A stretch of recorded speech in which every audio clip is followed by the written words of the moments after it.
bagi ibu hebat yang sudah hadir pada hari ini dan kepada para ayah yang hebat yang sudah berkesempatan hadir di acara parenting hari ini. Tepuk tangan untuk ayah dan bunda. Iya, baik. Mungkin hari ini kami selaku tim dari Satgas pelecehan ataupun kekerasan seksual pada anak akan melakukan seperti sosialisasi. Jadi ada beberapa apa yang mendasari adanya kegiatan parenting ini nanti kita akan paparkan. Baik Ibu dan Bapak, hari ini kita akan membahas mengenai sekolah aman tanpa kekerasan atau pelecehan seksual, tentunya dengan adanya kerjasama atau kolaborasi antara orang tua dengan pihak sekolah, karena orang tua sebagai madrasah yang pertama bagi anaknya. Mau tidak mau peran itu tidak bisa dialihkan dari rumah ke sekolah, dari sekolah ke rumah tidak bisa. Tentunya harus dibangun oleh dua madrasah, yaitu madrasah di rumah dengan sekolah. Dan tentu yang terakhir ada masyarakat juga. Baik.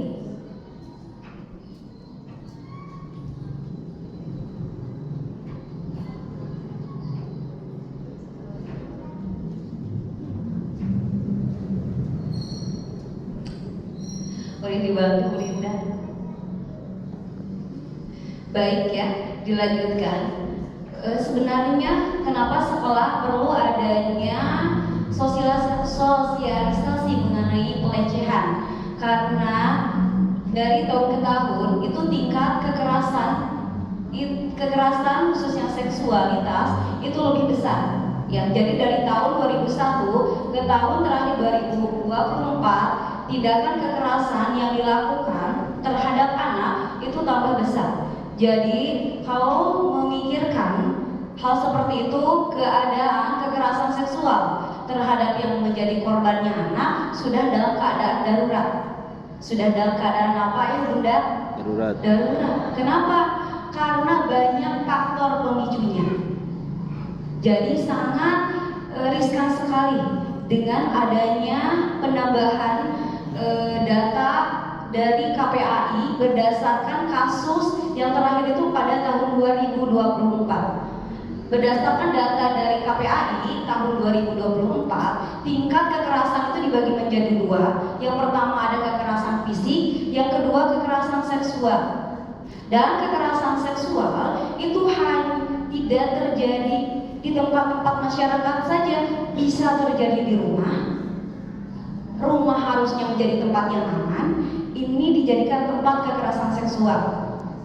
Selanjutnya bisa di lingkungan atau instansi pendidikan, bisa juga di lingkungan masyarakat. Dan pelaku utama atau pelaku kekerasan seksual pada anak ini bisa berasal dari keluarga terdekat.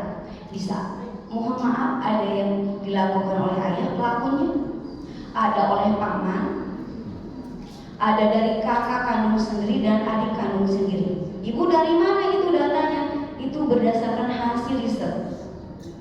Jadi edukasi ini diharapkan kita bisa lebih aware, menanamkan pelecehan atau kekerasan di rumah. Nanti Bu Rida akan sampaikan.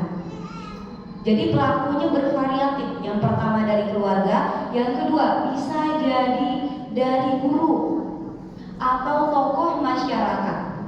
Dan guru atau tokoh masyarakat itu menjadikan anak sebagai sasaran empuk. Kenapa? Karena mereka itu memiliki kekuasaan. Anak itu sungkan untuk menolak. Dan biasanya orang yang memiliki kekuasaan di masyarakat, termasuk guru sendiri, itu iming-imingnya, kamu mau naik kelas atau enggak? Kamu nilainya mau kecil atau besar? Nah, seperti itu. Bahkan mirisnya itu kalau di mahasiswa sudah ada kayak ijab kabul, transaksi. Itu mengkhawatirkan diri sekali. Ya. Selanjutnya kekerasan seksual tersebut pelakunya bisa dari teman sebaya, bisa yang sama gender, satu jenis kelamin atau lintas gender, laki-laki perempuan bisa jadi, laki-laki ke laki-laki bisa jadi, perempuan ke perempuan bisa jadi. Jadi riskan sekali dengan adanya kekerasan seksual seperti ini. Lanjut Bu Rinda. Tadi sudah disebutkan bahwa kekerasan pada anak itu menjadi topik yang utama. Jadi berdasarkan hasil riset dari KPAI, itu data terakhir 2024 menunjukkan tingkat kekerasan seksual pada anak itu menempati nominal nomor 1. Lanjut Bu Rinda. Nah, apa dampaknya kekerasan seksual pada anak? Dampak kekerasan seksual pada anak, yang pertama, korban kekerasan seksual akan mengalami gangguan fisik, cedera fisiknya, dan gangguan psikis. Kalau fisik beberapa bulan bisa sembuh, tetapi psikis itu akan terus teringat sampai anak dewasa. Jadi jangka panjang. Penyembuhannya lama atau sebentar? Tentunya lama dan butuh dukungan dari kita semua. Selanjutnya, korban kekerasan seksual akan cenderung mengalami trauma. Trauma tersebut dapat mengakibatkan depresi sehingga mengganggu kesehatan mental. Nah, siswa yang mengalami kekerasan seksual, maka otomatis siswa tersebut akan depresi dan mengganggu proses pendidikan. Boro-boro buat pendidikan untuk mengembalikan kesehatan mental, kepercayaan diri terhadap keluarga atau lingkungan itu lama sekali. Akhirnya anak tersebut akan hilang rasa percaya diri dan memiliki rasa harga diri yang rendah karena dilecehkan. Dilecehkan itu diremehkan, direndahkan. Pelecehan itu dari leceh artinya merendahkan. Seperti itu. Dan menurut ini semuanya hasil riset. Berdasarkan hasil riset menyebutkan bahwa kekerasan seksual dapat menyebabkan depresi, fobia, kekhawatiran berlebihan, stres, trauma, bahkan perilaku bunuh diri. Apalagi kondisi anak kita tuh berbeda dengan kita. Sekarang tuh generasi sandwich atau strawberry. Jadi mental itu lebih rentan. Apa-apa baper, bukan baper mungkin pada zamannya. Jadi kita didik anak kita sesuai dengan zamannya. Ya, ayo Bunda, lanjut Bu Rinda.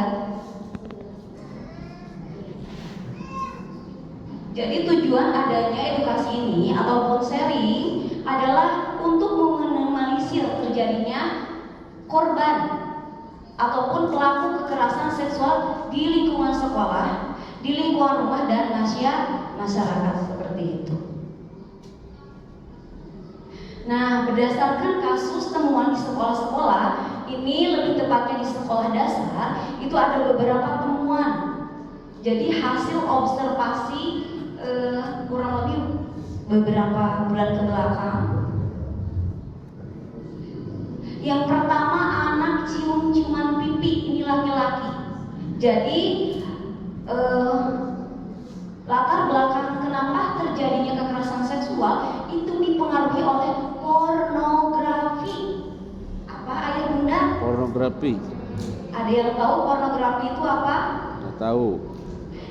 Iya ayah, apa ya? Segala sesuatu yang berhubungan dengan media cetak ataupun audio ataupun gambar video itu yang meningkatkan birahi. Itu pornografi. Jadi anak-anak yang terpapar pornografi itu lebih rentan melakukan pelecehan dan kekerasan seksual. Ibu kata sohanya nyawanan sel riset Ibu, dan diadakan tidak hanya nasional, itu seluruh nasional. Bahkan KPAI menyebut itu 90% orang yang terpapar pornografi itu akan melakukan pelecehan, 90%. Selanjutnya, ini terpapar video pornografi di TikTok. Nah, jadi aduh miris sekali ya, anak SD kelas bawah, sebagian dari SD yang di Kota Bandung itu mengetahui kondom Ibu. Aduh ya, karena pernah lihat orang tua hubungan secara intim dan cium-ciuman. Jadi rasa sayang itu lebih baik kita ekspor di luar anak gitu. Yang jadi bentuk kasih sayangnya ya sewajarnya. Karena anak itu cenderung imitasi, ada teori imitasi, lebih meniru. Sebenarnya anak kelas kecil tidak tahu apa sih yang dilakukannya, seperti itu. Teman laki-laki sudah berani menilai ukuran teman payudara teman perempuan di depannya. Ukurannya gede atau kecil, kamu mah ukurannya lebih kecil dari punya teman aku laki-laki.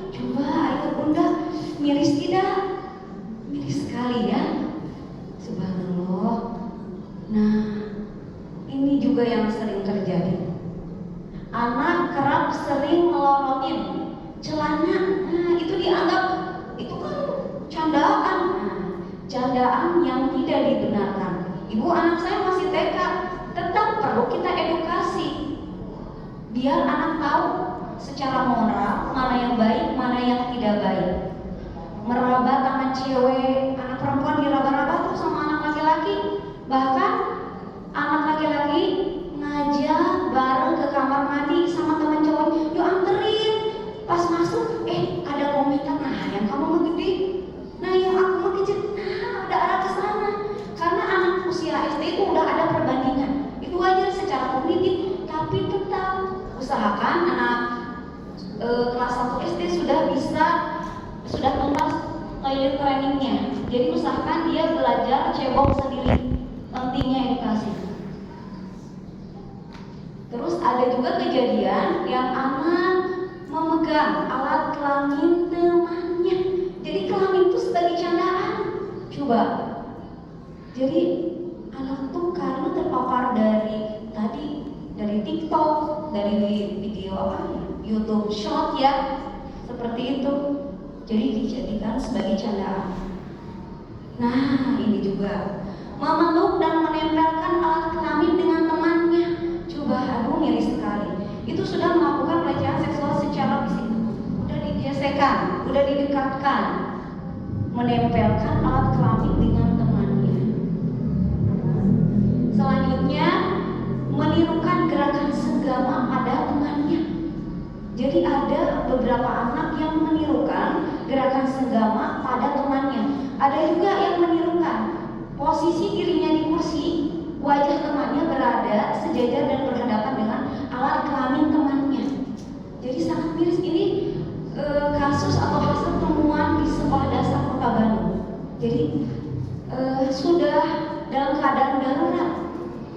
Dan kita sebagai pendidik harus lebih bisa mengontrol mungkin ya perilaku anak dan memberikan edukasi pada semua anggota keluarga.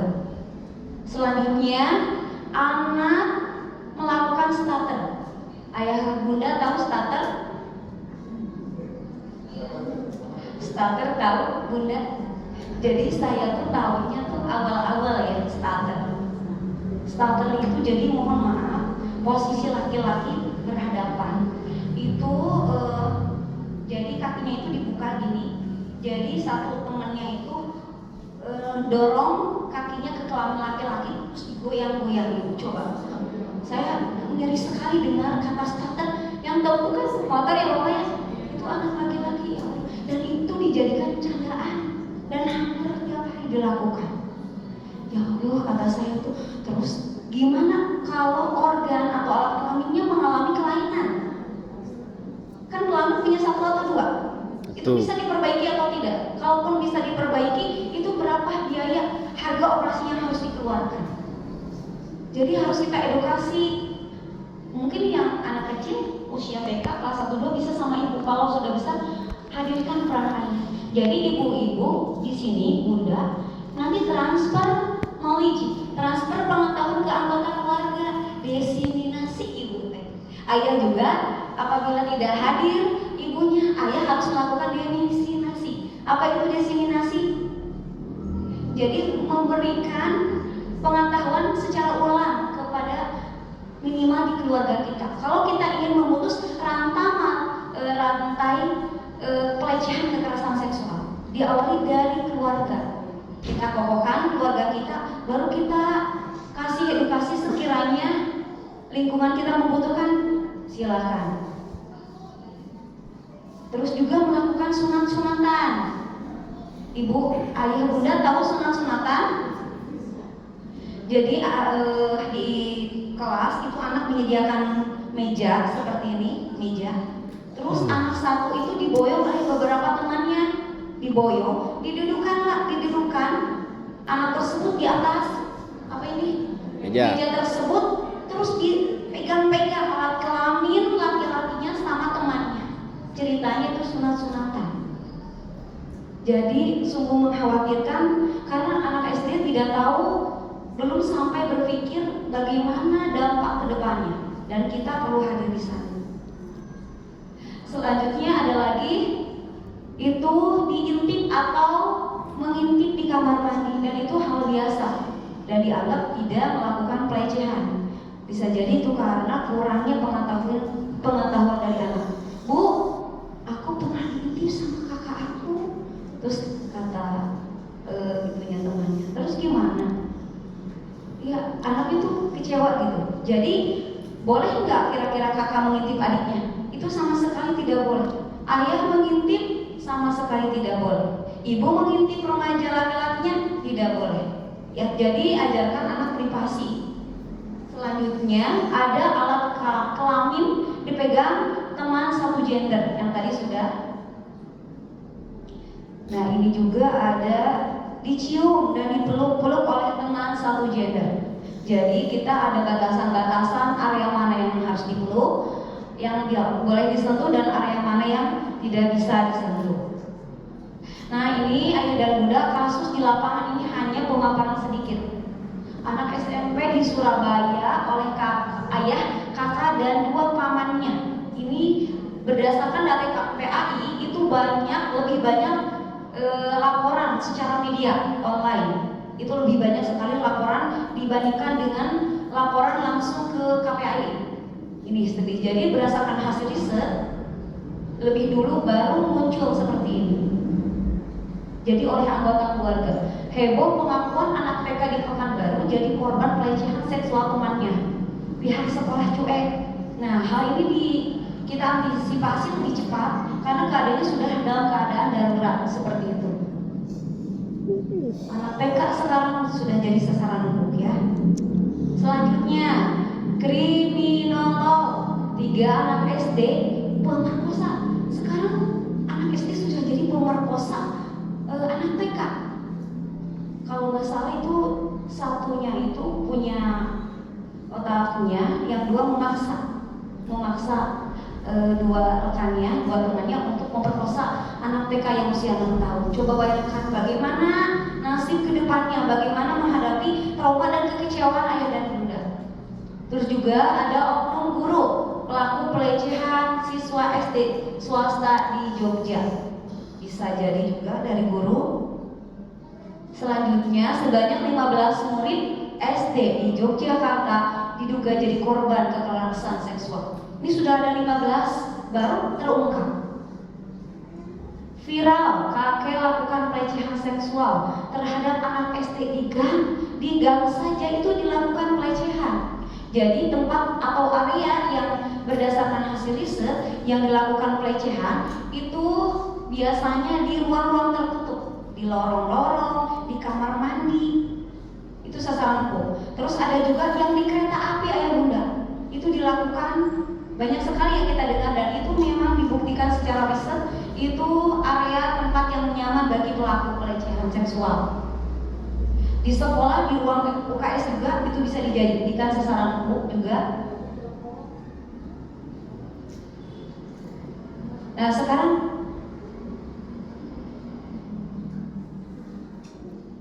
mungkin paparan dari saya sekian bunda, dilanjutkan oleh Bu Linda.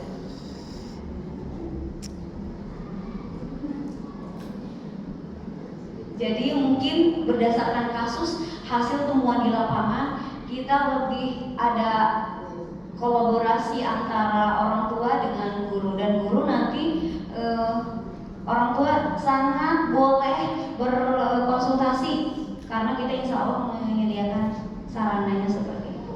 Alhamdulillah Bu Linda sudah hadir. Mangga Bu Linda.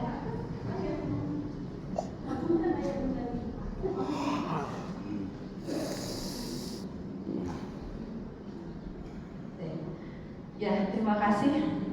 Hapunten, nembe ayat pengawas, fasilitator sekolah penggerak ketemu jadi ngobrol.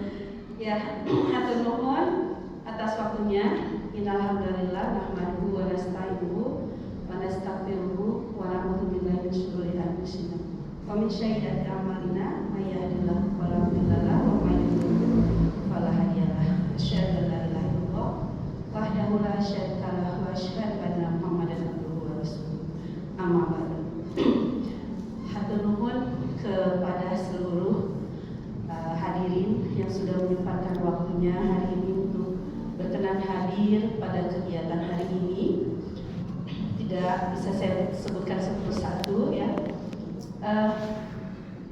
Sebetulnya dari yang sudah disampaikan oleh Bu Dede tadi, memang betul hal ini harus kita bahas bersama, sangat penting karena beberapa hal tadi yang saya sebutkan merasa miris ya, merasa prihatin gitu, kalau saya merinding gitu pas pertama mendengar waktu kan sebelumnya kegiatan ini kan ada beberapa langkah yang kita lakukan, yaitu pertama kemarin sudah disosialisasikan kepada seluruh warga sekolah Bu, Pak, di sekolah sudah disosialisasikan mengenai hal ini. Dan yang ini langkah kedua, sosialisasi kepada orang tua, dan nanti yang ketiga sosialisasi atau edukasi kepada murid-murid.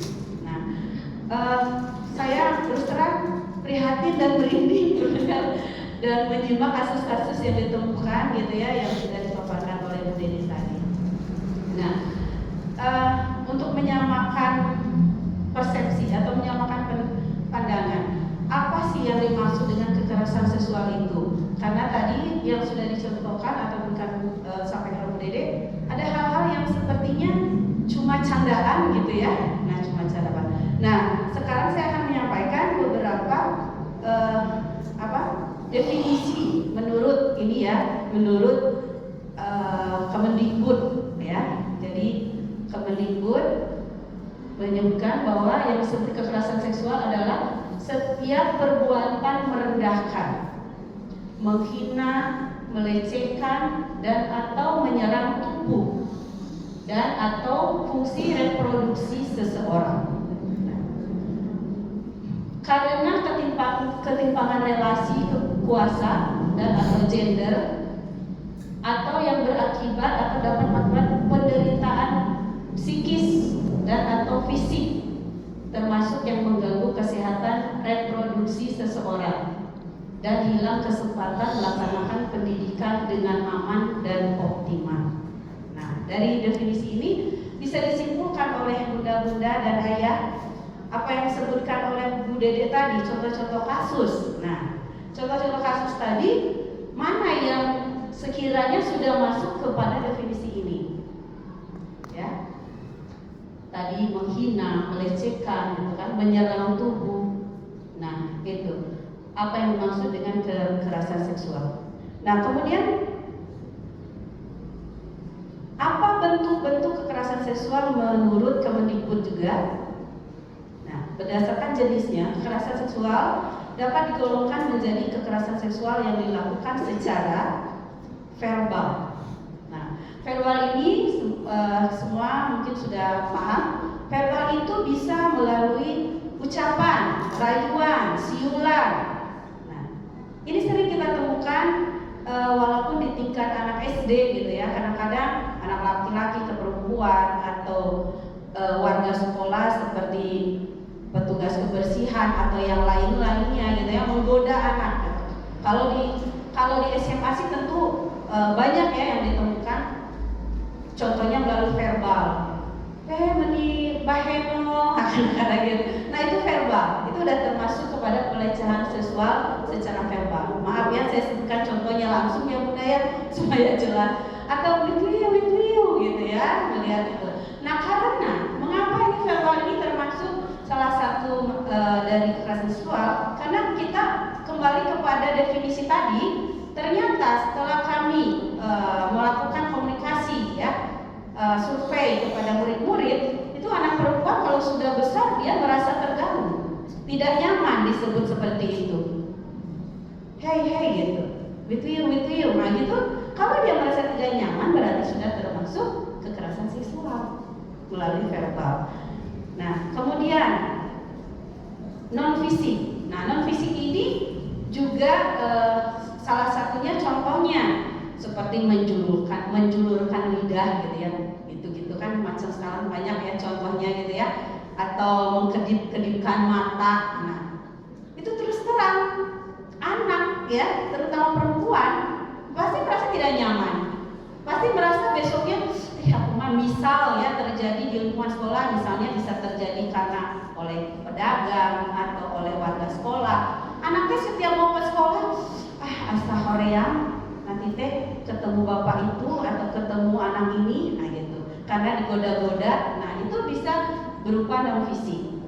Kemudian yang ketiga fisik. Kalau fisik sudah jelas apa yang sudah disampaikan oleh Bu Dede tadi, banyak sekali contoh-contohnya gitu ya kalau fisik itu. Nah, seperti tadi menyentuh gitu kan kalau fisik itu kan. Nah, dengan sengaja melakukan permainan-permainan gitu kan yang sifatnya mereka kira itu hanya sebuah candaan atau permainan. Padahal itu sudah termasuk kekerasan seksual secara fisik. Kemudian daring. Yang keempat daring. Kalau daring ini adalah kekerasan seksual yang dilakukan melalui media daring. Tentu ya kalau media daring itu bisa melalui gadget ya, HP atau tape dan sebagainya. Bentuknya apa? Bisa saja mengirimkan kepada rekannya gitu kan melalui WhatsApp kata-kata rayuan atau gambar-gambar yang tidak senonoh. Nah, itu sudah melakukan pelecehan seksual secara daring. Dan ini ternyata bunda-bunda, ayah, kita kadang-kadang luput mengontrol anak-anak kita memegang gadget. Kadang-kadang saya sendiri punya anak gitu ya, mereka punya grup gadget, grup WhatsApp teman alumni SD seperti itu. Nah, atau bukan alumni, sebenarnya anak-anak muda atau ayah, mereka itu ada juga loh, udah punya grup. Saya pernah nggak tahu itu gimana caranya, tiba-tiba Ibu Rina tuh masuk ke dalam grup mereka. Saya pernah ngalamin itu. Padahal itu anak-anak baru naik ke kelas 2 atau 3. Isinya apa, Bunda? Isinya di sana ngajak main nonton main bareng. Mabar ya? Mabar. Itu saya lihat permainannya juga game-game yang tidak sesuai lah ya dengan syariat-syariat Islam gitu ya, dari pakaiannya, game-game yang mengandung kekerasan fisik ya kan? Dan juga memakai pakaian yang tidak baik gitu ya, tidak senonoh gitu, pakaian-pakaian yang seksi. Saya juga tidak tahu itu. Mungkin oleh Allah sudah ditunjuk supaya guru tahu gitunya, ternyata anak-anak itu padahal masih kelas 3, kelas 2 lah gitu ya, belum kelas besar, sudah bisa membuat grup. Dan grup itu isinya hal-hal yang menjurus kepada, menurut saya ya, selain membuat mereka jadi senang main game bareng, dan di sana juga banyak tayangan-tayangan yang tidak wajar untuk dilihat oleh anak-anak, terutama untuk pemeran perempuannya seperti itu. Nah, tolong nanti akan dibahas setelah ini ya.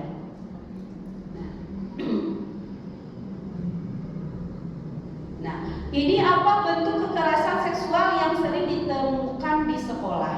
Tadi yang sudah disampaikan beberapa hal disampaikan oleh Bu Dede. Dan ini saya ambil dari, mungkin Bunda juga udah pernah mengisi di link Google Form ya. Nah, ini saya ambil dari kesimpulan dari Kemendikbud yang saya share di link Google Form itu.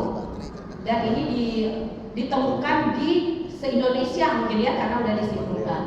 Nah, berperilaku atau mengutarakan ujaran yang mendiskriminasi atau melecehkan, ini melecehkan penampilan fisik seperti yang saya bilang tadi, hey bohai atau gimana gitu ya, bahasa-bahasa yang seperti itu, melecehkan penampilan fisik atau tubuh vaginal dan sebagainya. Nah, ataupun identitas gender orang lain, misal lelucon seksi, siulan, dan memandang bagian tubuh orang lain dengan memandangnya beda gitu ya, pasti mudah-mudahan lebih paham gitu ya. Nah, kemudian menyentuh, mengusap, meraba, memegang atau menggosokkan, termasuk yang ternyata budaya contoh-contoh yang tadi sudah disampaikan oleh Bu Dede tadi, bagian tubuh pada area pribadi seseorang. Kemudian mengirimkan lelucon foto, ini masuk kepada pelecehan daring tadi ya, materi lain yang bernuansa seksual tanpa persetujuan penerimanya. Nah, ini ya, kalau untuk persetujuan itu ada yang ini masih ada dua pendapat ya. Ada yang bilang kalau dia sama-sama setuju bukan pelecehan. Bagaimana menurut Bunda? Kalau buat saya mau setuju tidak setuju tetap ya. Nah itu, nah ini mengutip, mengambil gambar.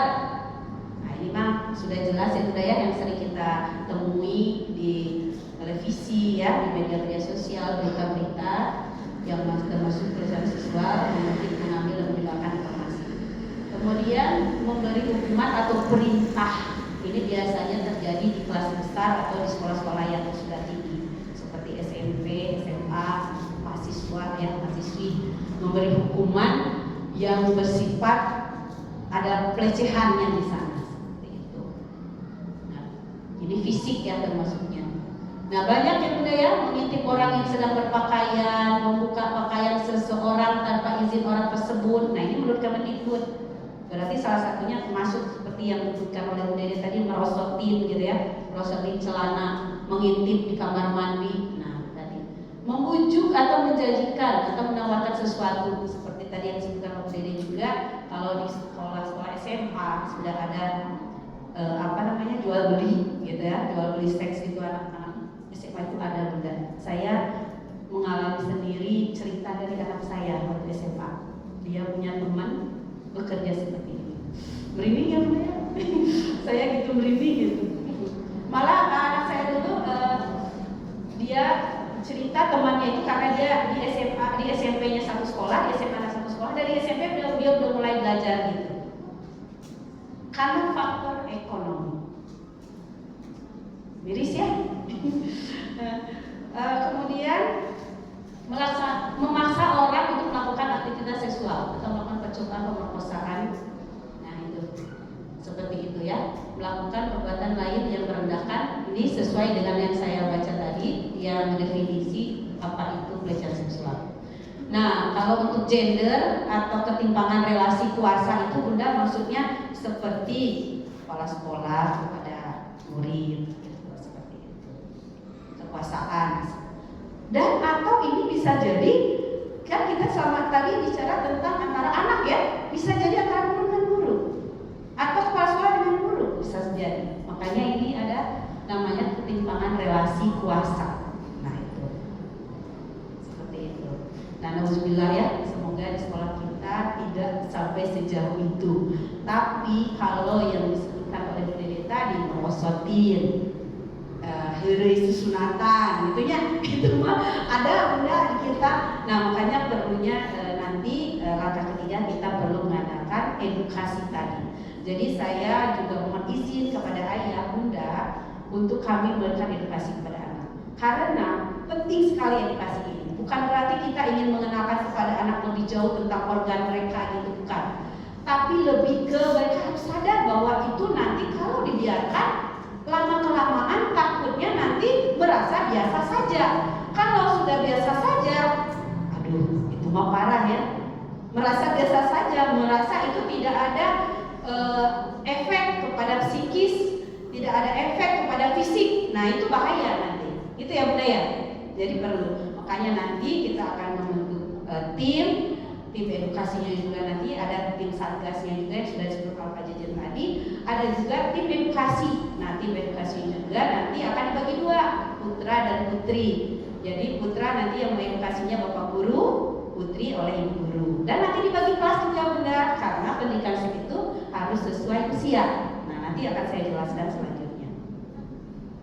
Nih, bagaimana cara sekolah mencegah terjadinya kekerasan seksual pada anak?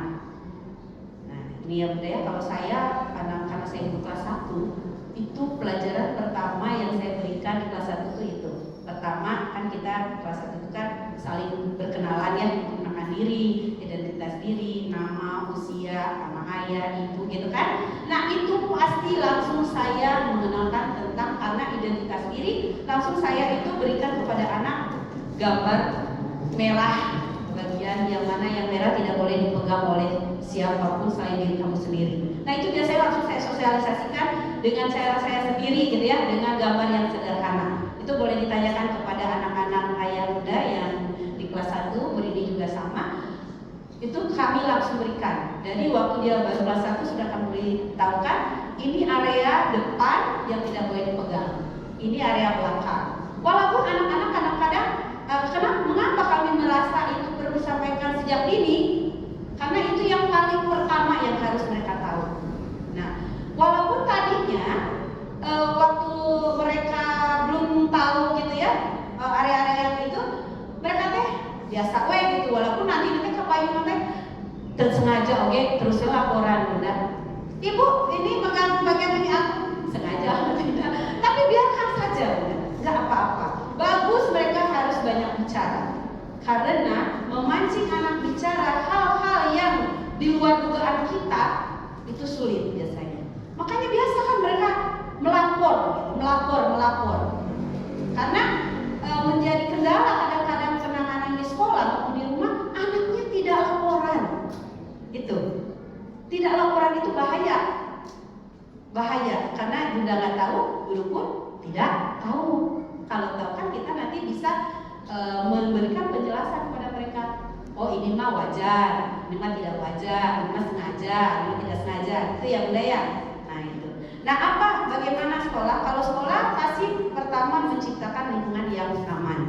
Ya, lingkungan yang aman itu pasti kami memastikan gitu kan lingkungan area-area sekolah kita tidak ada lorong-lorong, tidak ada tempat-tempat yang bisa dijadikan tempat sembunyi gitu ya, supaya tetap tempat gitu. Nah itu sekolah yang aman dulu. Kemudian pembelajaran seksual atau sex education sejak dini yang tadi saya katakan, dan alhamdulillah pada hari ini bunda kita beruntung sekali sudah hadir dari PT Tira ya Satria Niaga sudah mempersiapkan seorang psikolog yang akan bagaimana membedah buku ya. Setelah di sini menyediakan buku tentang pendidikan seks kepada anak. Karena gini bunda, saya sendiri ingin belajar bu. Karena kalau kita salah menyampaikan, tadi anak tidak tahu malah ingin penasaran lebih tahunya ke arah negatif gitu ya bunda ya. Nah itu makanya kita juga harus ada ilmunya juga saat kita akan menyampaikan kepada anak-anak. Nah, gitu. Terima kasih ibu udah hadir, ibu Emma ya. Yes. Ya. Kemudian, nah pembelajaran seksual ini juga nanti yang akan kita adakan di Azakiyah, insyaallah. Nah kemudian meningkatkan keamanan lembaga pendidikan itu pasti ya bunda ya. Seperti kemarin kami sudah mengadakan IHT in-house training bersama warga sekolah sebelum ke sini sudah disosialisasikan kepada seluruh warga sekolah.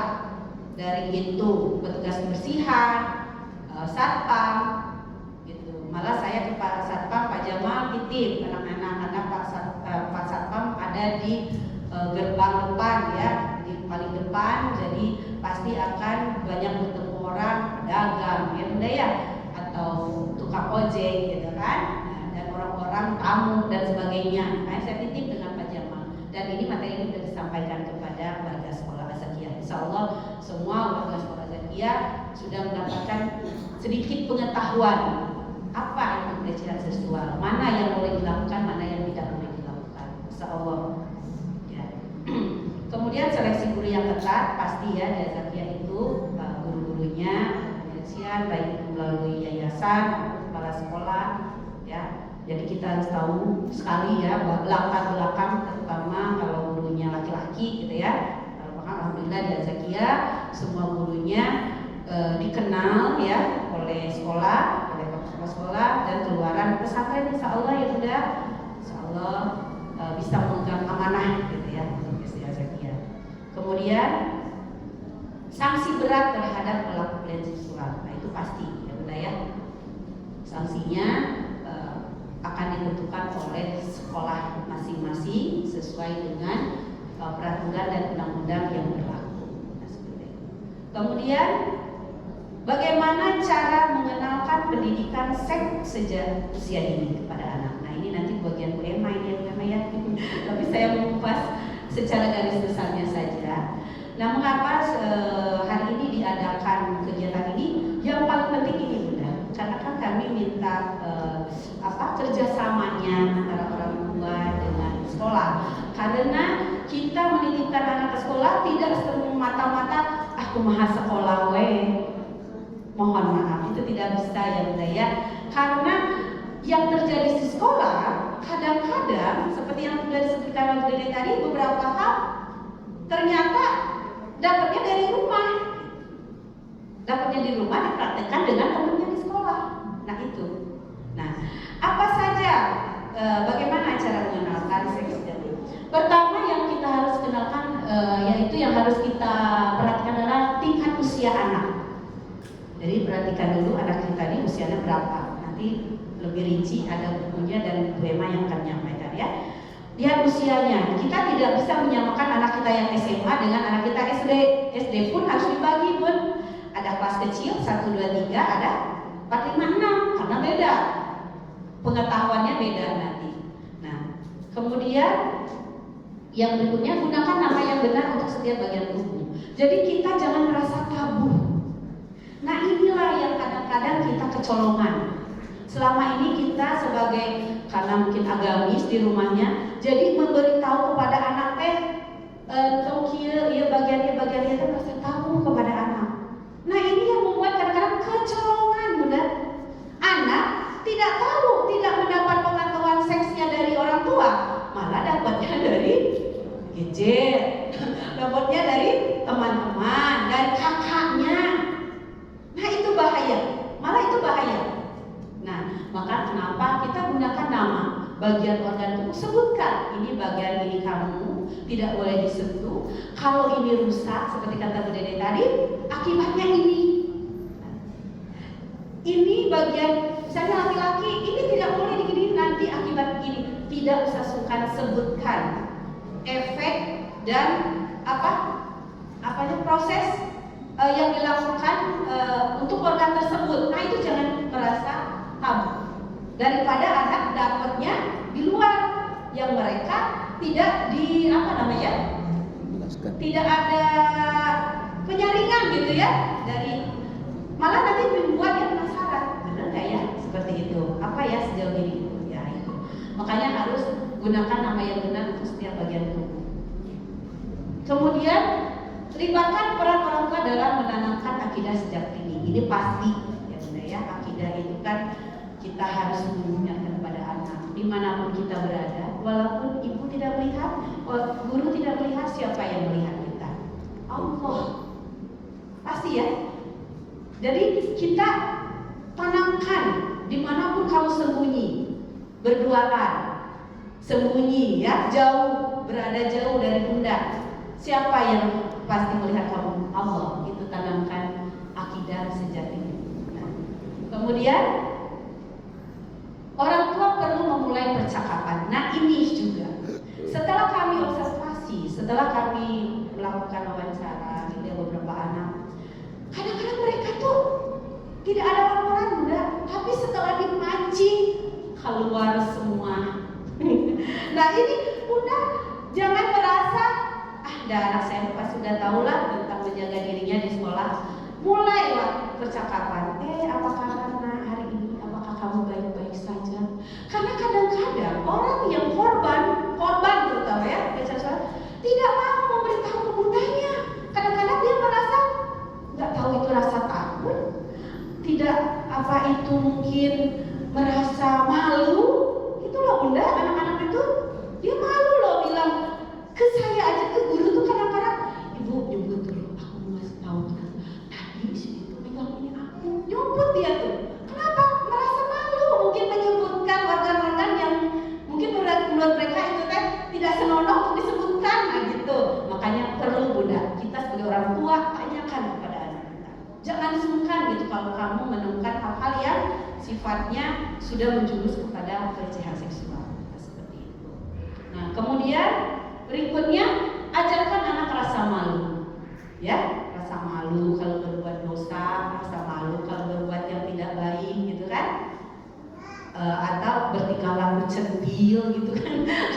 Nah, itu di SD Tumut kan aku tuh di kelas 1 itu kan lurus pisan ke tempat wudhu, ada kaca tuh. Nah, anak kelas 4, 5, 6 tuh pergi wudhu dan kelihatan gitu ya melengkoknya gimana gitu. Nah itu ajarkan anak rasa malu bahwa kalau perempuan itu bergerak-gerik seperti menggoda gitu ya, itu adalah sebuah hal yang malu, harus diterapkan. Dan ini saya masukkan dalam guru karena tadi berkaitan dengan yang disampaikan Bu Dede tadi, yang penemuannya seperti pernah melihat anak itu Bu, kalau dengan guru kalau curhat polos aja dia. Kalau dia bilang kenapa kasihan? Ya ayahnya, loh nggak sholat subuh, aku mah sholat subuh berdua, ya ayahnya nggak sholat subuh.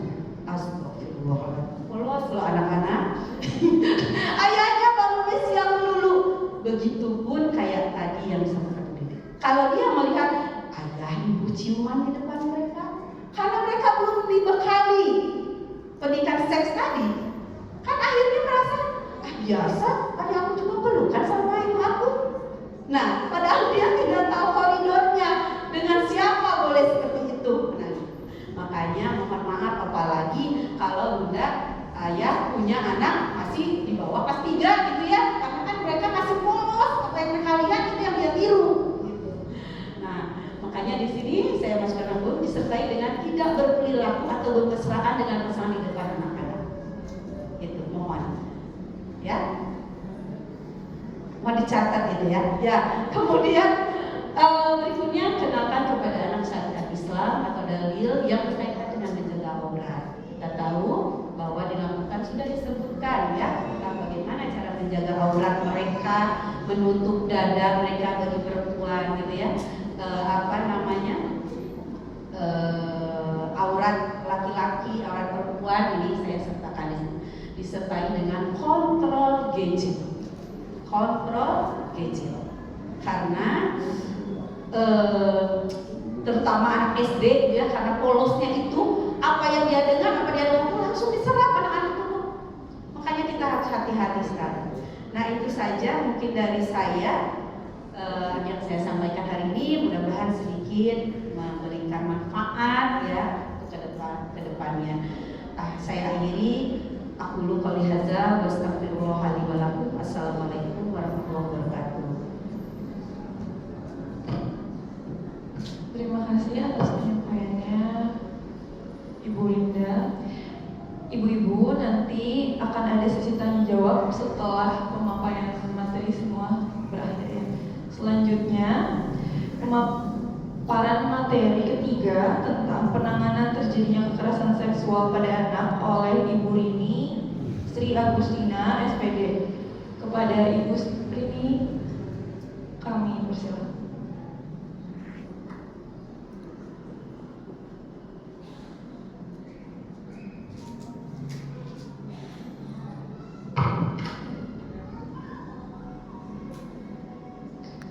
Alhamdulillahirrahmanirrahim. Terima kasih. Masih semangat ini menyimak. Insya Allah ya. Begitu banyak kasus yang kita hadapi di luar sana ya. Begitu mirisnya para guru, ketakutan para guru menghadapi anak-anak bagaimana ke depannya. Jadi ini kami berinisiatif mengadakan forum ini, parenting ini untuk membekali juga para guru intinya ya. Umumnya untuk para orang tua, bagaimana cara di rumah untuk menanganinya. Ada sedikit tips dari kami bagaimana cara mencegah kekerasan seksual pada anak. Dan menurut Kementerian Kebudayaan yang sudah merilis beberapa cara untuk orang tua mengawasi agar anak terbebas dari kekerasan seksual.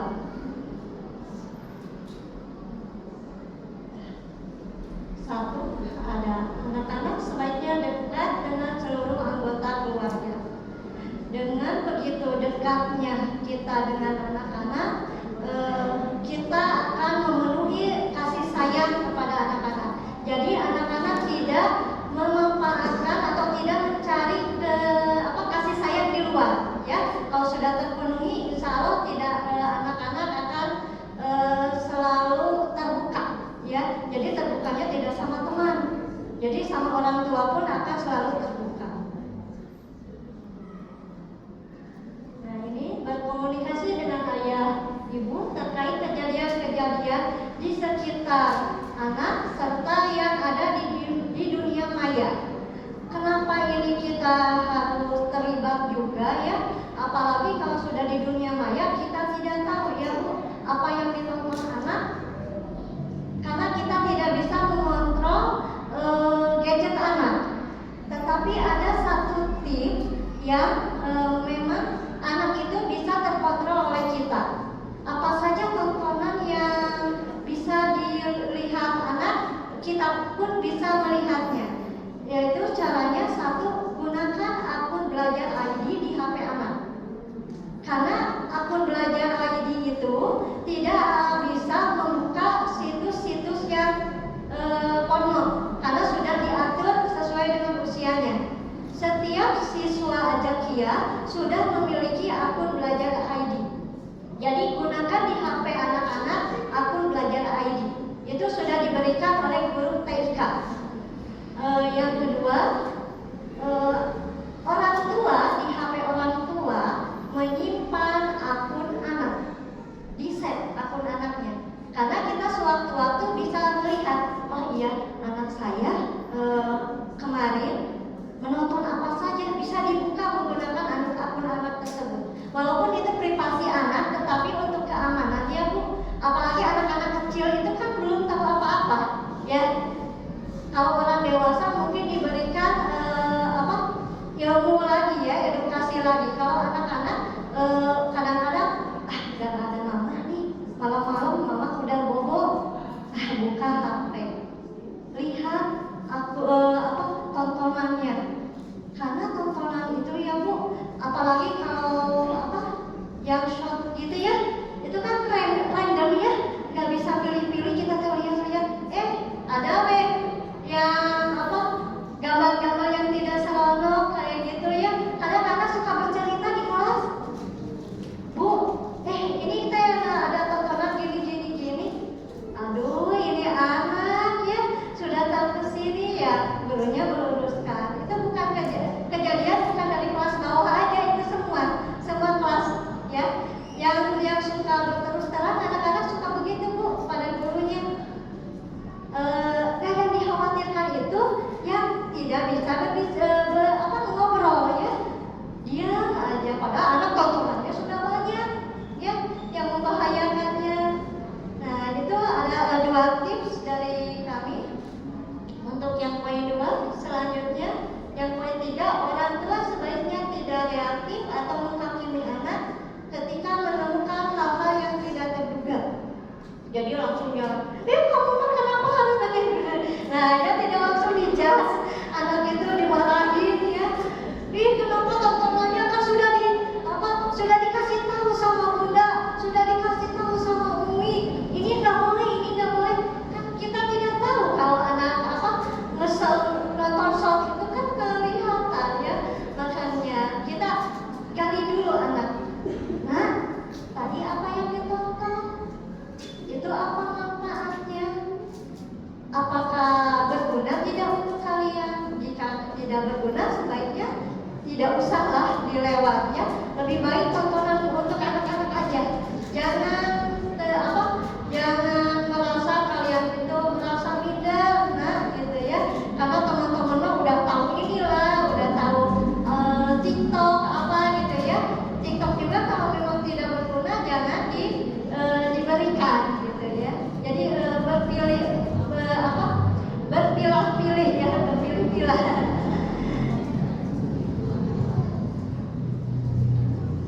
Nah, anak-anak sebaiknya terlibat dalam aktivitas bersama anggota keluarga secara rutin.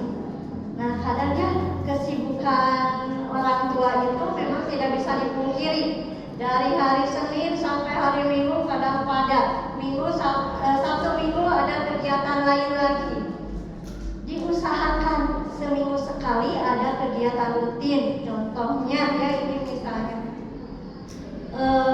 yuk ajak anak membersihkan rumah sama-sama, atau yuk membersihkan mobil kendaraan. Jangan ke tempat pencucian mobil ya, bareng-bareng bersama anak. Anak lebih senang begitu Bu, main basah-basahan di rumah, membersihkan kendaraan ayah, kendaraan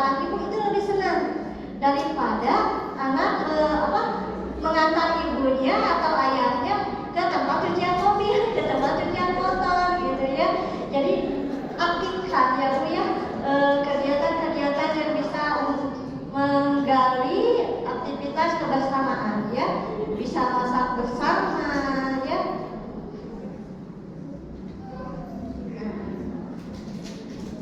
Ada lagi, apabila seorang teman baik itu di dunia nyata atau maya melanggar batas-batas tertentu atau sikap berlebihan, carilah cara bijak untuk menghindari dari sosok tersebut. Ya, ajarkan juga kepada anak jika ada temannya yang sudah tidak nyaman untuk kita, ya bagaimana cara menjauhinya. Ya, ajarkan begitu. Insya Allah di sekolah juga diajarkan, namun biasanya anak itu lebih nyaman di rumah ketika mendengarkan sambil tidur-tiduran, sambil apa itu ya, sebelum bobo diajak berbicara. Pasti lebih masuknya lebih dapat gitu ya. Jadi ketika menemukan teman yang seperti itu, jauhilah. Nah, ini ada beberapa ini gambar ya. Ini edukasi untuk anak juga ya. Ada kita juga sudah sampaikan beberapa waktu pas upacara ya. Bagaimana ketika anak mengalami kekerasan ya, itu anak harus bagaimana, harus teriak, minta tolong kepada orang dewasa ya, harus cepat lari. Apalagi anak SD itu rentan sekali ya Bu, karena tidak bisa melawan. Ya begitu ya Bu. Karena tidak bisa melawan, jadi korban gitu. Jadi harus diajarkan juga cara-cara anak untuk mencegah kekerasan pada dirinya ya, jika mengalami gitu. Ada lagi. Nah, mungkin dari kami pemaparannya sampai di sini, nanti bisa digali lagi dengan pertanyaan-pertanyaan, dan nanti ada dari Ibu Emma juga untuk memaparkan ya bagaimana tips-tips untuk membedah buku dari edukasi seksual ini. Saya khususnya berterima kasih atas kehadirannya. Semoga ini menjadi ladang ilmu, menjadi ladang pahala untuk kita semua. Terima kasih semuanya. Assalamualaikum warahmatullahi wabarakatuh. Oh ya, maaf ada kelupaan Ibu, karena tidak tercantum di sini. Tadi kan sama Bapak Kepala Sekolah sudah dipaparkan yang TPPKS ya. Nah, adapun kami dari sekolah Azakia itu ada program kerjanya. Apa saja program kerjanya? Yaitu satu, mengedukasi kepada seluruh warga sekolah, guru dan staf lainnya, mengedukasi kepada siswa-siswi semua ya, siswa-siswi SD Azakia yang dilaksanakan terpisah antara laki-laki dan perempuan. Yang kedua, kami akan menyiapkan kotak curhat. Apa itu kotak curhat? Ada yang tahu? Ya, seperti kotak saran ya. Cuma ini hasil curhatan anak, di mana anak menemukan atau mengalami ya kekerasan, bisa anak menuliskan di situ, memasukkan tanpa kita akan membeberkan siapa yang melapornya. Jadi privasi anak sebagai pelapor atau terlapor dapat terjaga. Yang selanjutnya yaitu pencegahan ini akan selalu setiap laporan yang ada akan selalu kami tindak, yaitu di maksimal 1 bulan sekali, minimalnya setiap ada kasus yang urgent, yang harus segera ditindak. Jadi tidak ada batas waktunya. Melibatkan guru dan warga sekolah untuk saling mengawasi, saling memelihara untuk terjalinnya lingkungan sekolah yang aman. Selanjutnya akan melakukan deklarasi untuk anak-anak ya, insya Allah di saat upacara kami akan mendeklarasikan seperti apa yang